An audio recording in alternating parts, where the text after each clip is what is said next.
When I woke up this morning, I found the house to be empty. It was strange.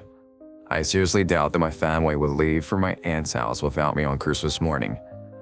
Something wasn't right. All the miscellaneously placed pictures of me that were on the walls and the hearth were gone. All other photos were still in place. Another thing that struck me as odd was the fact that there were no gifts that, just last night, were meticulously put under the tree this morning. What the hell? I thought to myself. Everything is gone, even the shit I left for my parents.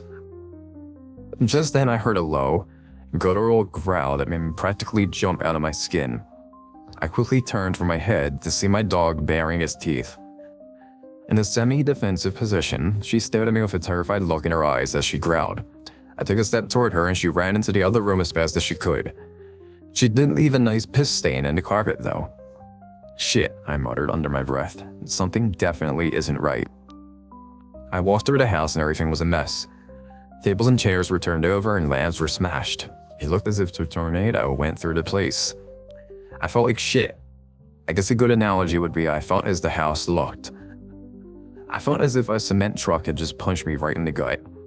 I went upstairs to go to the bathroom and wash myself off. The smell of cigarette smoke and cheap booze filled the air. I wondered what was going on. In the bathroom, I looked in the mirror and I must say, I looked like a picture of the living dead. I was as white as frickin' sour cream. My pupils were dilated to a size I never knew was natural. It was almost as if my eyes themselves were black. Quite disconcerted. I walked through the house at a slow pace, taking my time. I noticed that my father's black suit and tie were missing. That shouldn't be anything disturbing to me, but for some reason I couldn't shake the bad feeling that was coming from the deep within my gut. As I walked down the stairs, I looked out the window and noticed that my dad's black Cadillac Convair was missing from the driveway. So was my mom's Chrysler 300C. I was pissed that they had just left me alone like this. Whatever, it was only 3 miles to my aunt's house. I put on my jacket. I walked out the door quietly, being careful not to scare my dog more than she already was. It was a cold day, which was to be expected on a late December day in Capitol Hill, Boston, Massachusetts. There was a mass of people congregated around the junction around 3 blocks away from my house. I couldn't make out any details, but I could see the outline of a black car. It hit the side of a 2-family house. Front half of the car was inside the damn living room. I had a natural aversion to things like that, so despite being worried about the driver and potential passengers, I kept moving. Nothing else seemed out of the ordinary on my walk, just your typical Bostonian good morning, which is a bump in the shoulder, and any of the several established cusses. I arrived at my aunt's house about 2 hours after setting off. Yes, I took my sweet time. Looking in the window, I could see several family members, nuclear family included, huddled around the table. I was mad as hell, but then I took a good hard look at everyone inside. All of them had a somber look on their faces for such a joyous holiday. Each person also had a black suit on, or dress. By then my anger had faded and I quietly walked through the door as opposed to bursting through it, which is what I intended to do at first. As soon as my foot crossed the threshold, a bright light enveloped me. I felt like I was drowning in light and then everything went dark. When I came to, I walked out of my room and there was still nothing under the tree. Both cars were still gone. I was more confused than when I woke up this morning. There was no way my parents would have brought me home and left me there to go back to my aunt's house.